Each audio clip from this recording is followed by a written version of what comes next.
Today, we're going to break down what strategies, passive income strategies, will work in the upcoming crash.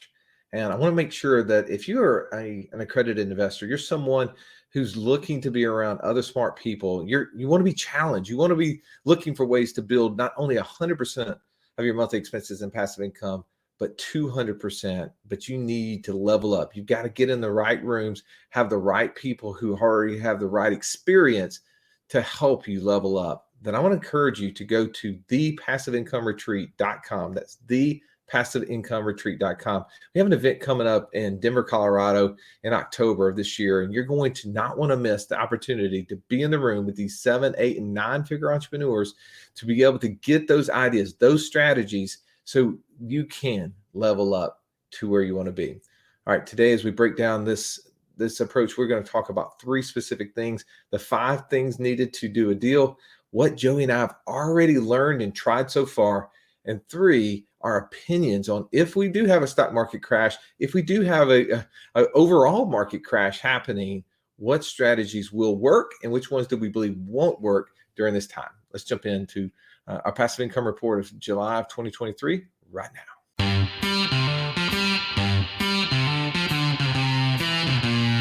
Welcome to the Wealth Without Wall Street podcast, your guide to understanding how to get out of the Wall Street rat race and start your own mailbox money lifestyle. Now, don't let these handsome Southern draws fool you. These financial minds are teaching our country to enhance savings, increase cash flow, and create passive income, all without the help of Wall Street. Are you ready to break through? Now here are your hosts, Russ Morgan and Joey Murray. All right, today we're going to be breaking down the things that are working currently in today's market, the things that aren't working in today's market. But really what I want to focus on today, Stallion, is more to talk about what will work or will not work as we enter this upcoming crash, because I have a feeling that we have a crash coming, and I'm the ultimate optimist. So I'm not bringing the bad news blues here, man. I'm not trying to be negative Nancy. I'm just telling you. Like when you start looking into the Asian markets, you start to see that they're down 10, 20, 25, 30%.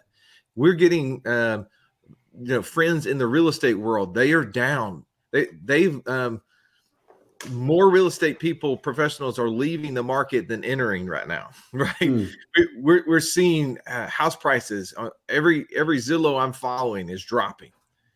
There is an upcoming pullback, right? We're in the middle of it. We're going to look back years from now and say, oh, we were right in the middle of it when we were having this conversation. So I'm not predicting anything. I'm just literally just reading what's happening out there. And I want to bring this up because this isn't intended to scare you. You're listening to this for reasons, right? You're listening to learn. Those who are informed can make decisions that will ultimately take advantage of all the opportunities. But you got to be prepared for opportunities. So, Joey, when we talk about the number one obstacle to becoming financially free is what? Access to cash. The obstacle is having access to cash? Not having access to cash. Excuse me. Got it. Yes, 100% not having access to cash. So this is so important, Tribe. We hammer the fact that you have to have access to money. There's so many things that are pulling at your dollar. There's retirement accounts, those 401k plans, those IRAs that are just this siren song to put money in there, to keep giving them money for the next 10, 20, 30 years with the hope that all things will be fine and dandy 30 years from now. Don't worry about what happened in 2023, 2024. In 2068, you're fine, right? Like it all smoothed its way out. That's one of the big issues. Another big thing is that we're trying to pay off every debt we have. Well, I would say when in a market crash, we do want to eliminate unnecessary liabilities. I'm in the process. I've been telling Joey, like I've probably acquired too many personal liabilities, and I've been trying to figure out ways personally to back out of some of those things, to reduce some of those stupid expenses that exist. And the third way that we do is that we end up paying cash for everything, and we never count the cost of it. So those 3 big mistakes is what keeps us from having access to cash. But when you understand that those are the mistakes, Joey, they have to have a place to put cash. There's a reason why we've been talking about infinite banking all summer long, isn't it? That's right. Yeah, it solves all those things, right? It gives you the process to count the cost of paying cash. It gives you a real tangible way to quantify that, because as we've said before, the real cost of paying cash is the opportunity cost, and nobody ever sends you a bill for that. There literally is nothing that has been physically provided to you to show you how much that money actually costed you, because it was not growing on your behalf. And besides that, it gives us a place that we can access our capital to take advantage of deals. Because I want to just reiterate what you just said about the market. There's always two sides to any market. And there's one that is insanely profitable and one that is insanely difficult. You just have to figure out which side of the market you want to be on, and which one that you can actually benefit from. Because Nelson Nash, the author of Become Your Own Banker, our mentor, the guy that set us on this path, he used to always say this: if you know what's going on, you'll know what to do. And I just apply that to this market right now. That's why we're investing this time with you, to go through these things and to give you our insights. And we're also sharing things that we've heard in our masterminds, other people that are in community with us, so that we can gain the perspective of others and then share that with others, so that we all can be in that rising tide and take advantage of these opportunities. You have to be, and I hate to tell people what to do. I mean, unless it's Joey, because I'm always telling him what to do, right? But you have to be in a collaborative environment. If you're not collaborating with others right now, you're going to get left behind, right? Like to think that you're the only one with all the great ideas. I know they call me the idea guy, but man, rarely is the idea mine. I'm just looking and listening to others' ideas and putting my little small tweak or spin on it, or just literally running with it. Sometimes for worse, right? There's been some examples that haven't worked out all the ways. But you got to be collaborating. You have to be leveling up with others, because so many people have a different viewpoint on the world. Joey, we're going to be in our passive income mastermind Club 200 call a little bit later today. And what are we doing? We're collaborating, right? Absolutely. We're taking in the perspective of others and not assuming that we already have arrived. Again, another thing Nelson would say is, do you have the arrival syndrome? If you think that you know all the answers right now, and if you think that you can't be taught, you've got this arrival syndrome, and it is one of the biggest barriers that is keeping you from either financial freedom or at least further financial success. So you got to get rid of that. So this podcast, we're going to break down kind of what strategies are working, what's not. Let's first talk about there's 5 things that is required to do a deal, Joey. And right. In the South, that's a redneck motor, MOTER. What's that acronym stand for? Well, there's 5 things that you have to put a deal together and to create passive income, right? Money is the M. O is opportunity. T is time. E is experience, and R is relationship. And we add that relationship, by the way. I want to mention this for a second, because relationship are the accelerators. We've learned this from Sharon, our mentor and business partner, and we've heard it from each of you. As you've come to our events, you've come into our masterminds, you realize that, man, the relationships that you get compress time. They make getting to financial freedom and or to growing your vision of what's possible in like a 1/10 of the time. And that is unbelievable to me that people forget that. And that's why we added that little redneck R on the end as the motor.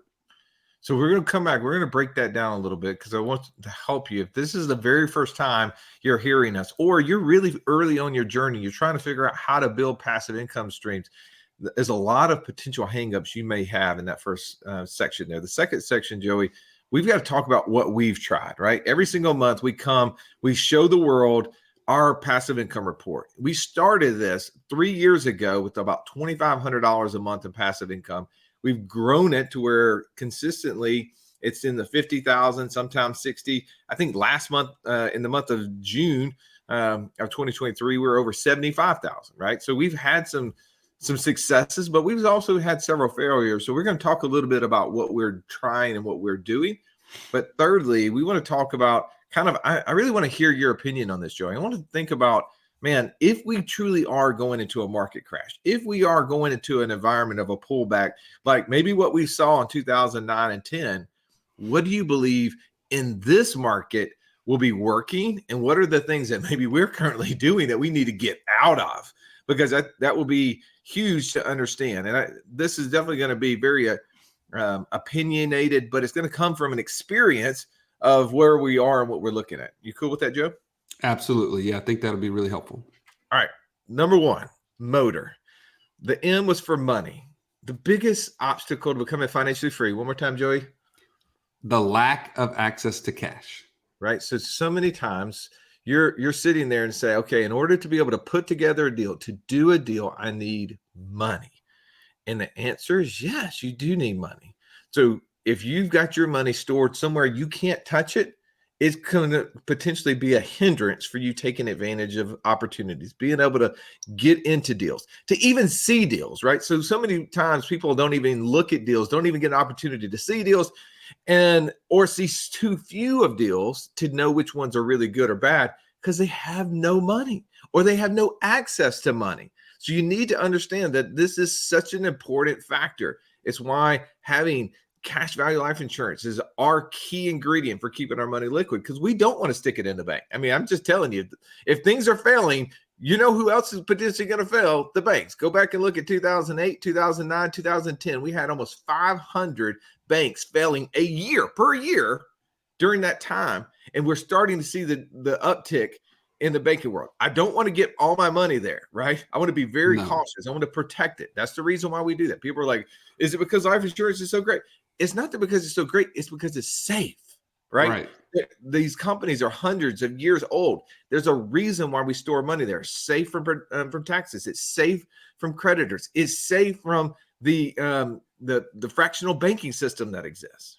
Right. I want to add to that. The biggest thing that I've heard from people in our community as to why they're not at the level that they need to be, there's two factors I want to talk about that pertain to money. They think money is literally the only thing that they have to have in order to do deals. And they forget the other four pieces of the puzzle. And two examples recently that I want to point out.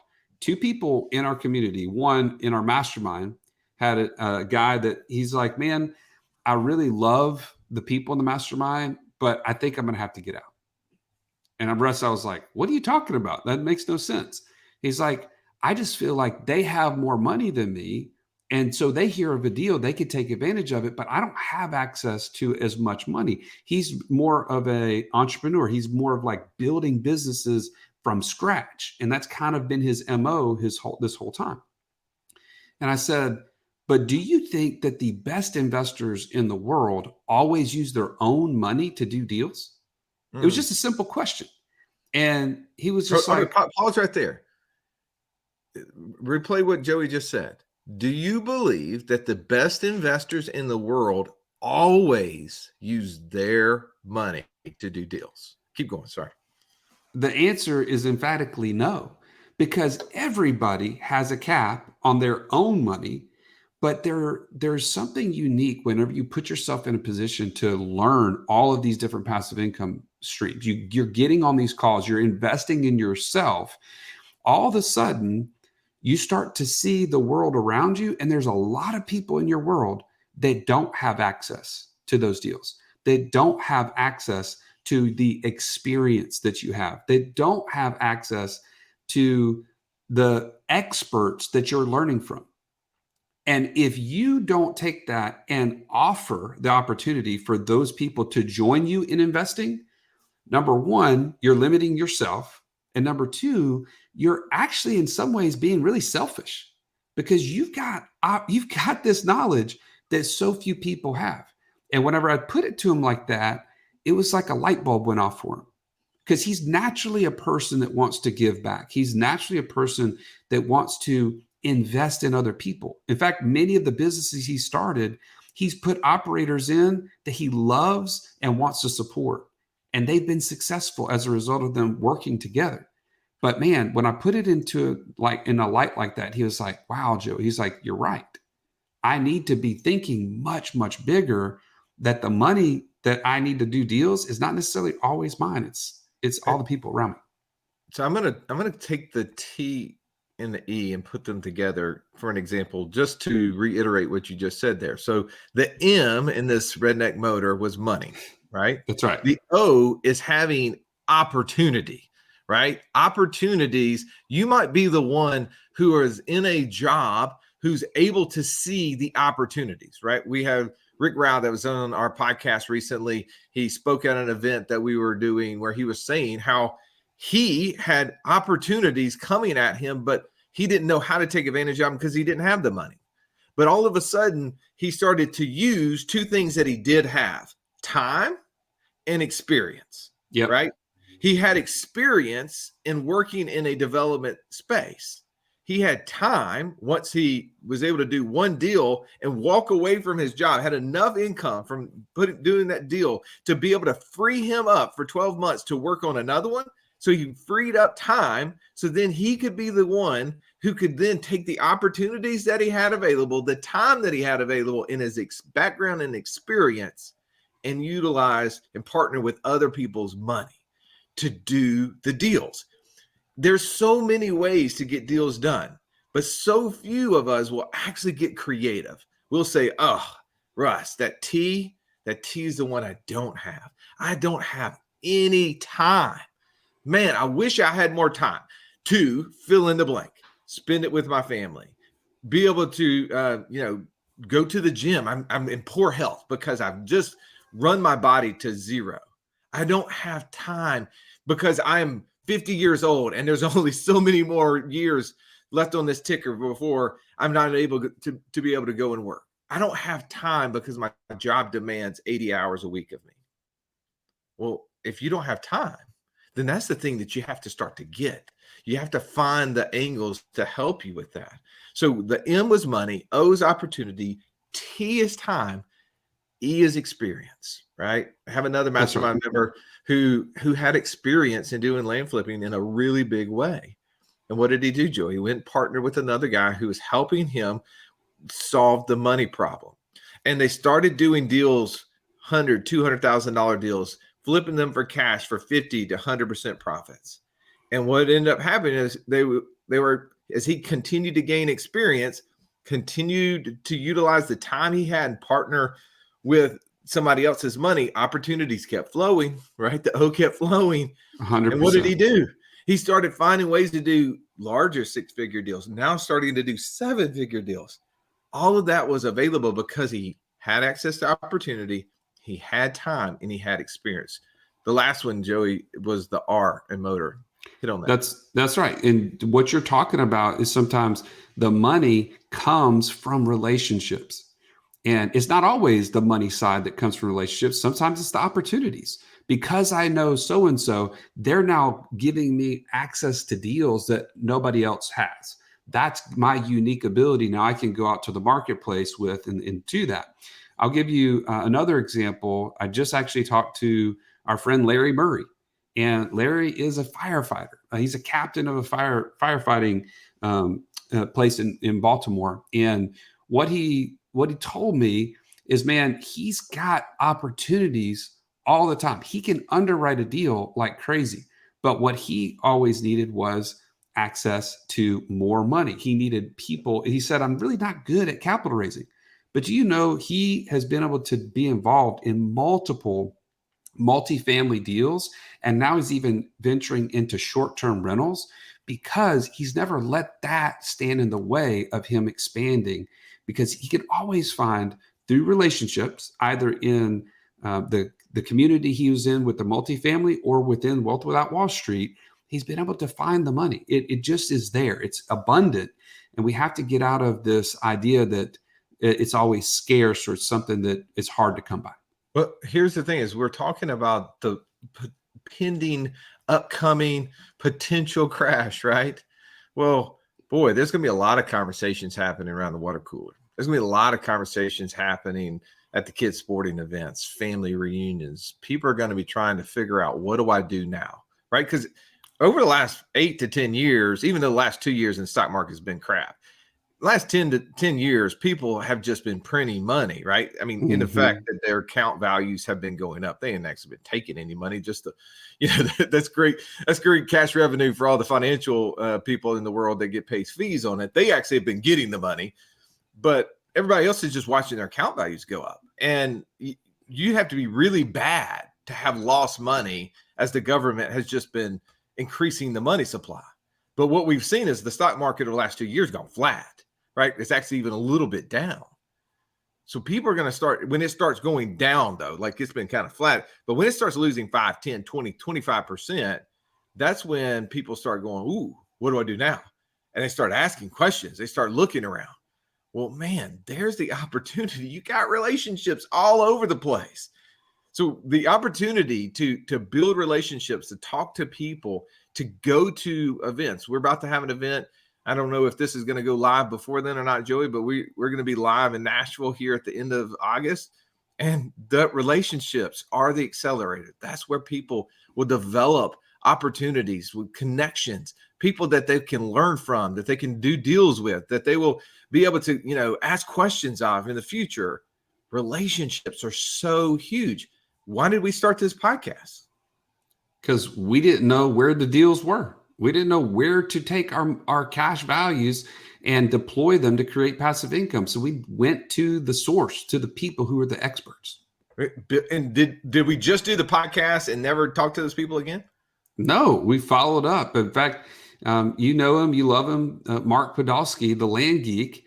We have now spent, I think, what did we decide? 14 or 15 boot camps in a row. We've been present in their community to provide value around this infinite banking concept.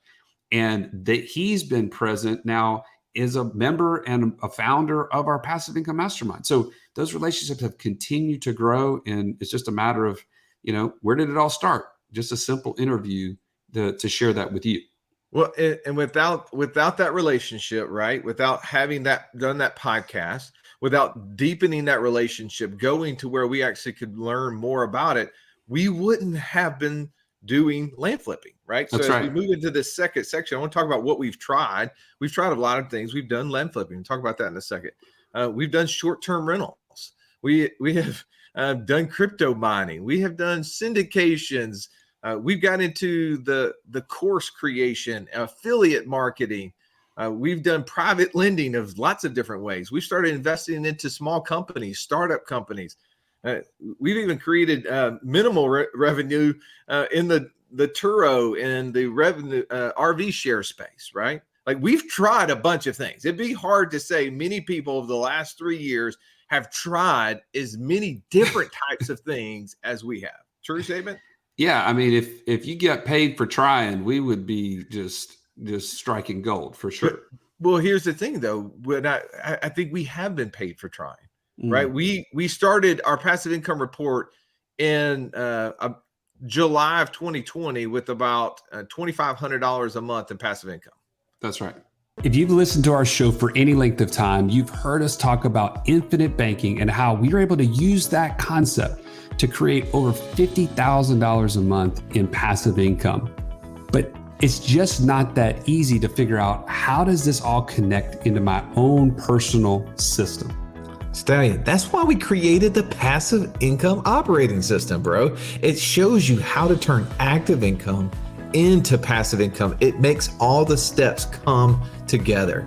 If you would like to get access to it as a podcast listener, we've never given this away in public before, go to what'swhatwallstreet.com/PIOS. There was nothing worse than walking into class when you're in school and the teacher saying, Pop quiz day.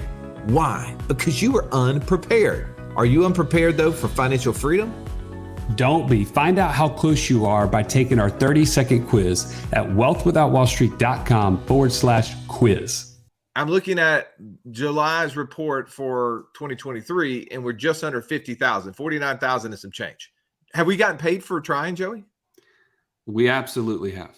Yeah. So what happens is the old saying is what you track grows, but what you track and report on grows exponentially. So we started trying things, and there's been some things that we tried and quit, right? Like we're like, let's get out of that. Quitting's not bad. Getting out of bad things is a good idea, right? Like don't keep doing bad things. But the land flipping thing has become a really beneficial thing to us. We've actually seen our net passive income almost achieve $20,000 a month, and that's a reoccurring passive income stream that comes every single month. We also were trying the short-term rental space. What did we learn there? We learned that it's a wonderful thing to have an operator who runs everything for you, because you and I could never do that. And secondly, that there was a point where we decided that, man, this business really needs more of us and our money to grow to the next level. And we decided it was probably better to let the person who's more motivated to do it to actually take the reins. And we were able to sell that business to our operator a couple months ago. So that is something we learned. I want to apply it to you though, as you're listening. What did that mean to you? One, if you have time and you want to find something to get involved in, the short-term rental space is something that you can utilize some of your time, trade some of your time, and create revenue. There's a great way to do that. If you want to be a purely, kind of business owner, find people to operate it, there's a way to do that. Joey and I figured that out because we scaled this up to almost 30 units at one point at our peak. We learned there's two different ways to go there. There's a path of doing, there's a path of owning. The path of owning, though, I will say you need to get 15 to 20 units in order to make that math work, because it is really hard, because the margins have been condensed over the last probably 2 years because a lot more people have got into it. What have we learned about the crypto mining space, Joe? Well, for one, if you're going to be mining Ethereum, it eventually goes away. There is no more mining opportunity for that particular coin. But we've since switched to Bitcoin, and man, there's a lot of volatility and variation in that space. So it's not really a great passive income. It's more of a change of where you're actually putting your capital, like leaving your cash in a different format, if you will. How would you say it? No, that's good. So the other thing we talked about that we've been working on is things in the syndication space. And one of the things that I've learned about syndications is that when you have to hand off that investment to a third party, you got to learn more about the operators that you're doing business with. It requires us to, passive doesn't mean uninvolved. Passive doesn't mean not having done something, right? If you're just looking for another place to hand money off of and assume that it's going to be done exactly the way you want to, you're probably going to be disappointed, right? You might even be even worse than disappointed, find out there's opportunity where you lose money.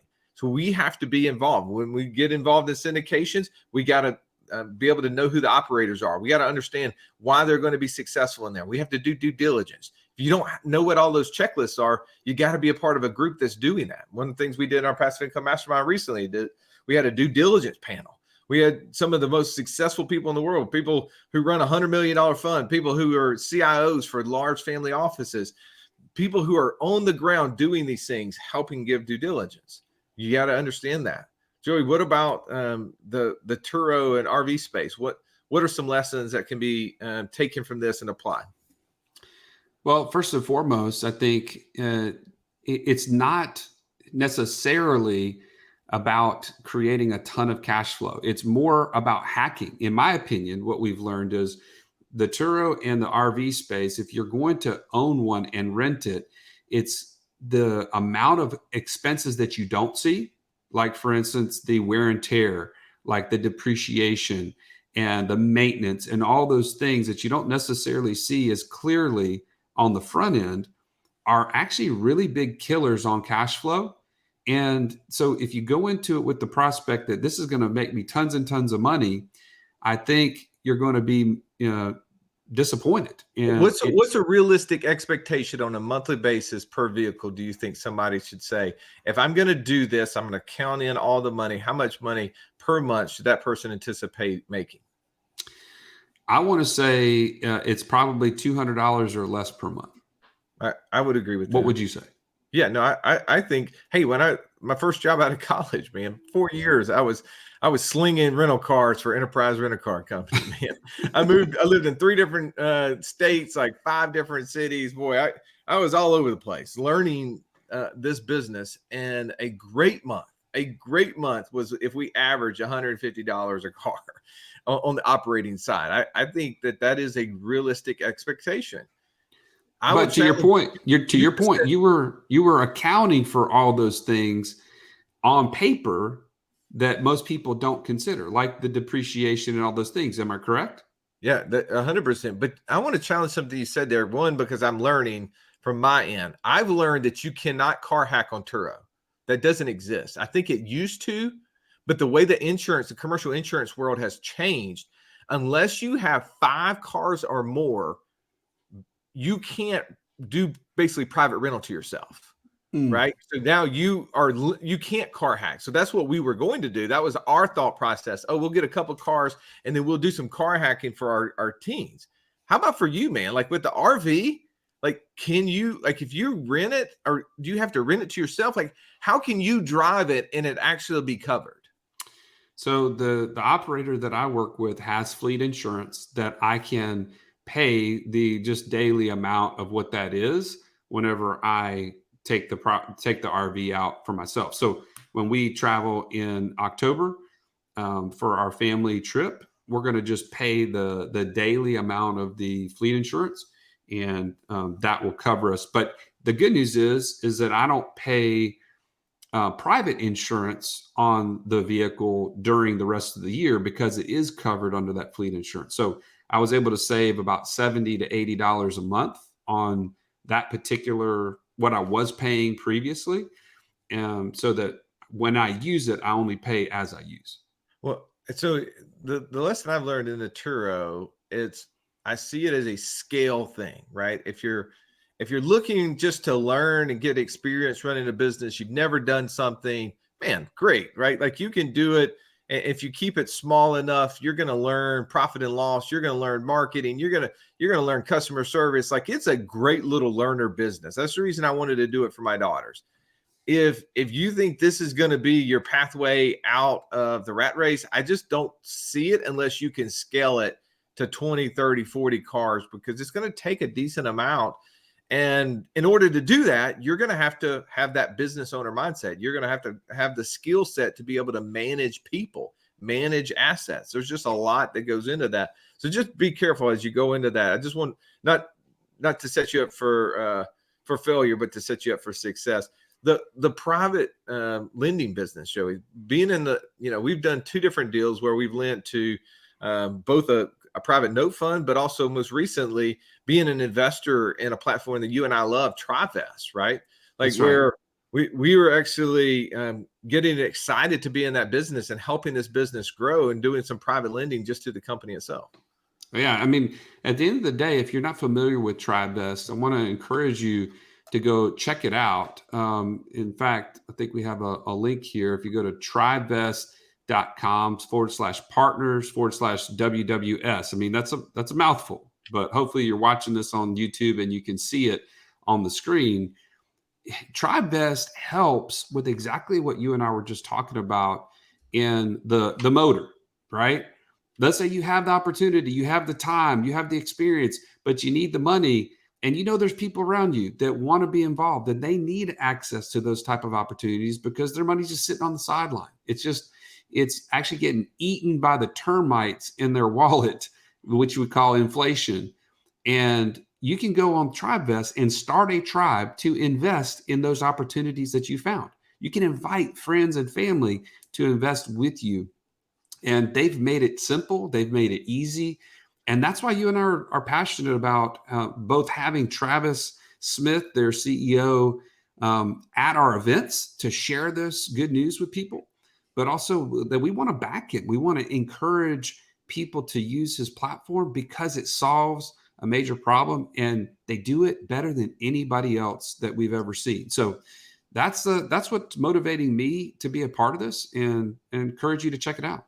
Well, I think going back to our first point, right? So our first point was a motor. And in the motor, one of the biggest obstacles to become financially free was the money. Mm-hmm. And we talked about we need all these other things to do a deal. We need the opportunity, we need the time, we need the experience, we need the relationships. And what I love about TriVest, Joey, is that you actually can solve the motor problem within a tribe, right? Because now you get a group of people bringing money together, right? You get a group of people bringing opportunities together. You get a group of people bringing time to be able to do different elements of the business. Group of people being able to share experience, right? There'll be a few that will have great experience in certain areas. There'll be others that'll bring great experience from a completely different background that can challenge and benefit the business. And what are you doing? You're building relationships, right? You find opportunities through those. So it is such a great opportunity to use. That's why we wanted to back it, because we felt like this was a missing piece in the financial world. Tribe, if you're not already finding ways to invest with friends and family, go to trivest.com/partners/WWWS, and they're going to give you some money when you first start that first tribe to get it going. I love doing this because I think this is such a win. And I this is why we have Travis Smith speaking at our event coming up in Nashville, because I think it's such a needed element to this last piece. So real quick, first part was motor. Part number 2 was what we're doing, what we're working on. Part number 3, though, Joey, is we got to wrap this up, is where do we see things happening? Where do we see things going in the future, and how does that benefit us? So, all right. So I'm going to take a crack at this and try to be as concise as possible. So a couple trends that I see in the market right now. Interest rates are super high. So the people that bought homes in the last 2, 3, 4, 5 years are, unless they're forced to, they're going to stay settled, right? How can you trade a 3% mortgage for a 6.5% to 7% mortgage? People trying to get into the second home markets, right? Buying a beach house, buying a lake house, whatever the case may be. Those properties in general are losing value faster because the interest rates on those second home mortgages are now looking exactly like investment property loans. So they're considerably higher. Let's say the current market rate for a primary resident is like 6%. I'm just ballparking. A second home might be 7.5%. Didn't you say there's actually some new law or some new rule that has now taken second homes and thrown them into that where they used to not? Yes, they essentially added an adjuster to the rate to make it match what an investment property loan was, where historically it might have been a little bit higher than a primary mortgage rate, but not nearly the massive jump up to the investment property rate. And so that's gonna cool that market down, and it's going to allow some of those values to drop. Now, subsequently, you're seeing that the rental rates in those markets, those second homes, those short-term rentals, have softened, because in the last 2 years, it was like a frenzy. People were just renting. They wanted to get out of their house because of COVID. It just inflated that marketplace to where people were buying second homes at the low interest rates with the expectation that they were going to be able to continue to get these higher and higher, short-term rental rates. And the problem is those have pulled back. Anybody that's looking at the trends in 2023, they are lower historically than 2022, and certainly than 2021. Like 2021 was the banner year in terms of the short-term rental rates. And so some people are going to get caught like, I can't afford this like I thought I would, because they were doing it off of projections. So those are a couple things. Another thing that I just recently saw is that some of the biggest mortgage lenders are getting out of lending mortgages. Wells Fargo, for instance, my alma mater, if you will, who I used to work for, they are getting out of the mortgage space. Now, what happens, Russ, whenever people pause right there? That's you're talking, and oftentimes we just miss this. Wells Fargo, the largest by more than double the next lender in the mortgage space, is getting out of the mortgage market altogether. They have been double the size of their second competitor, and they're getting out. All right, keep going, because that you just can't miss that. Like that's not just a ho hum stat. Like that is a Why? Yeah, exactly. And I can't tell you exactly why, but what I will tell you is what happens whenever supply shrinks, right? The demand should go up. In this case, you got people wanting to buy, and the mortgage companies are not lending. This is a bad situation, right? In So when fact, when there's less lenders, that's supply, right? There's less lenders, but yet there's still people looking to buy houses. What's gonna go up specifically, Joey? in my opinion, the rates have to stay high because it becomes it's in smaller. I mean, there's a smaller portion out there that people can get their hands on, so they can charge more for the use of it. If is what I'm saying. So we've been thinking interest rates are going to come down. They have to come down, right? In fact, historically, they've always kind of come down in the case of a depression or a recession. But I'm not so positive that that's going to happen as a result of something like this happening with Wells Fargo getting out of the mortgage business. Now, the last thing I'll say about this from a trend is there's more and more of these communities. Maybe you've seen them in your area where they're called build to rent communities. Have you seen these?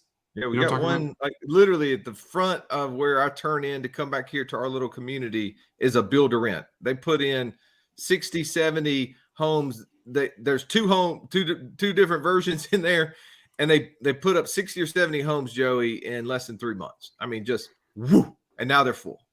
Okay, so a couple things about that. Is there that much more demand to rent, or do they know something is coming that we are not necessarily privy to? I'm kind of a borderline conspiracy theorist, so just bear with me. But when you hear the Klaus Schwabs of the world say, in the future, you will own nothing and you will be happy, there is a trend. If you start putting together these pieces, right? The mortgage companies getting out of the business, the interest rates being so high that some people are just going to stay put, they're not going to move. And this whole population of millennials and Gen Zers coming up are potentially not going to get the opportunity to buy, right? Because those factors keep them from doing it. They're going to have to live somewhere. And there's going to be these build to rent communities that are popping up like crazy. Does that mean that some of these banks are switching their whole philosophy from being the lenders to being the owners that then continue to rent in perpetuity? That's just a thought.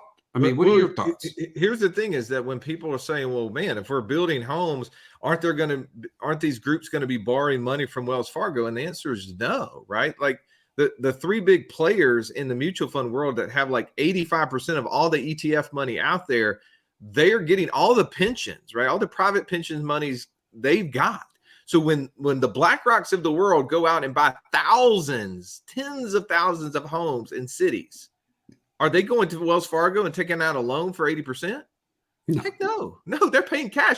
Why? Because they can't borrow the money. Because whose money do they have? They've got the investors' money. But as we said at the very beginning, the biggest obstacle to being financially free is that lack of access to cash, because you've given it to those jokers. You've given them all your money. And now what do they do with it? They're going out and buying all the real estate, right? They're now controlling the real estate. They're going to take that rent payment and they're going to siphon off a piece towards your ETF, your mutual fund, right? And they're going to live off the fees in the middle. Yeah, the Wells Fargos of the world are seeing that. They're seeing the largest purchasers are corporations. They're not individuals. And they, like you said, the new people out there, the ones coming out of college with $150,000, $250,000 of student loan debts, and they don't have MD or DMD behind their name, right? They're not veterinarians. They're not optometrists. They don't have degrees to support those incomes. They're having to go into rental homes. And so because of that, who are they going to be renting from? So as we look at this, I just want to prepare kind of, how do we look at the future? How do we compete, right? If you're buying single family homes, you might say, man, this will be a great opportunity for me because everybody's going to be a renter. Could be, right? The problem with that is that if you're competing with a group who has 10,000 homes in the marketplace, Do you think that they can operate at scale on lower rents than you can? Yes. So you might be competing. It's like having a 1-bedroom unit and trying to rent it right next to the Hilton or the Hampton Inn, right? Or the Marriott, right? You just don't have that level of scale that they have. So it might be hard. So you need to be able to understand, what market are you in? Can you compete with them in that environment? One of the things that we talk about land all the time, right? One of the things we know is that when things start happening like this, real assets become really valuable. So anything that's going to be a real asset that you can put your hands on, land's a great one. One of the things that Mark Podolsky's talked about, though, if you're in the land flipping world, and you need to be careful not to live off 100% of your note income, because when we go into a depressed environment, that will be one of those areas that people, once they get rid of all of those luxury items, right? They're going to get rid of the gym memberships, the country club memberships, the car wash memberships, all those things, the luxury items. At the end of the day, the piece of property that they're not living at is going to be the payment they're going to let go. They're going to let it go first. So when he saw, after the last crash, what he saw is the market, he saw the defaults on his properties not in 2009, but more toward the end of 2010, 2011. So just be prepared. Now, what happens is eventually that people are going to come by and want to buy that land back from you, right? When they start building cash back up. So I just think we got to think about what will work, what won't, and there'll be a little bit of adjustment.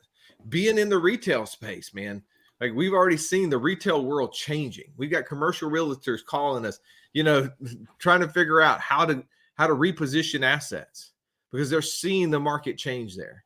I think there's opportunity, Joey, for the shared workspace. I think you're going to find opportunities where shared workspaces are going to be more prevalent because people are going to have to get out of those buildings that they were in. They were paying $5,000, $10,000, $20,000 a month for.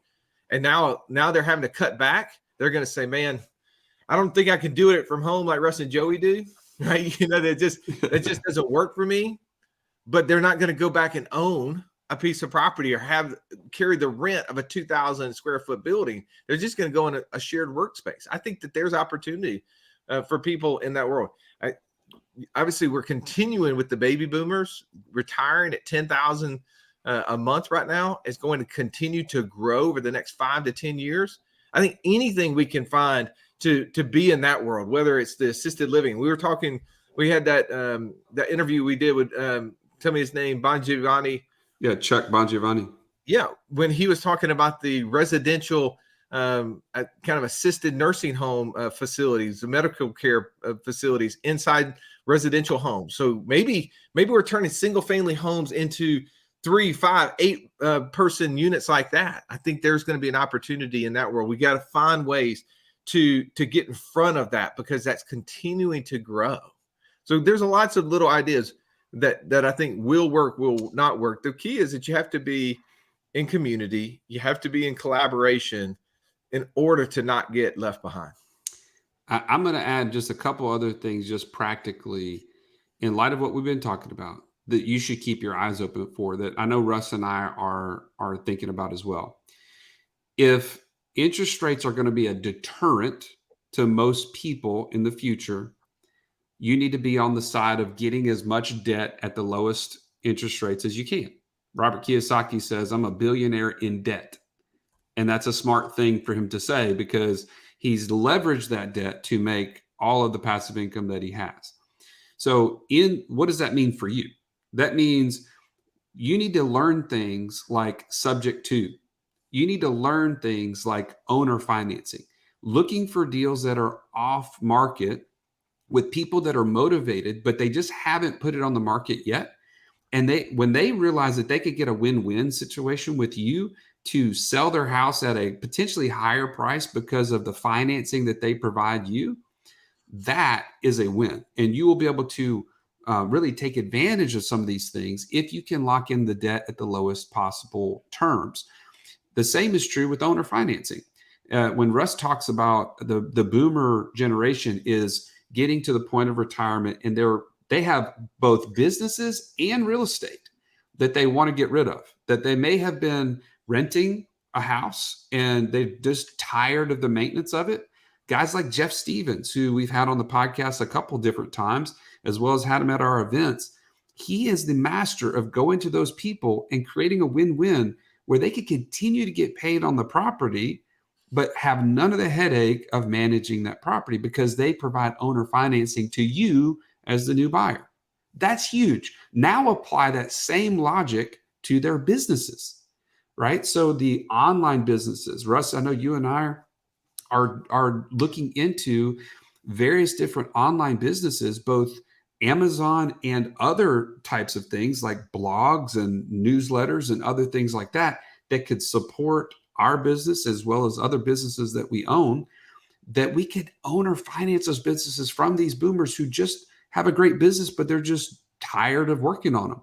Do you think they would love to continue to get a cash flow from that business without having to work in it day to day? Well, That's exactly what we're talking about. Well, especially since when everything gets a little bit volatile, they start wondering, am I going to run out of money? They need a cash flow that's consistent.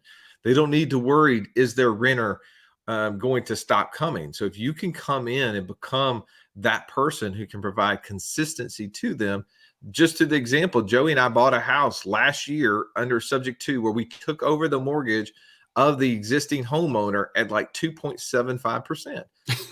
Do you think we could find a mortgage on an investment property for 2.75%? No, not a chance. But you can when you're looking for opportunities, but you have to be educated.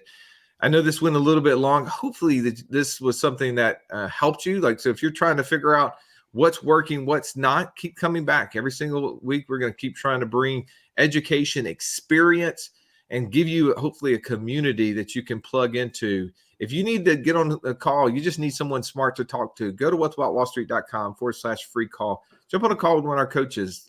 Explain your situation. They'll do a great job of listening to your situation, help triage and point you in the right direction so that you can get firmly on your path becoming financially free. Have an amazing day. This has been the Wealth Without Wall Street podcast. Don't forget to subscribe to the show to break free of the Wall Street mindset and begin building wealth on your own terms in places you understand so that your wealth will never run dry. See you next episode.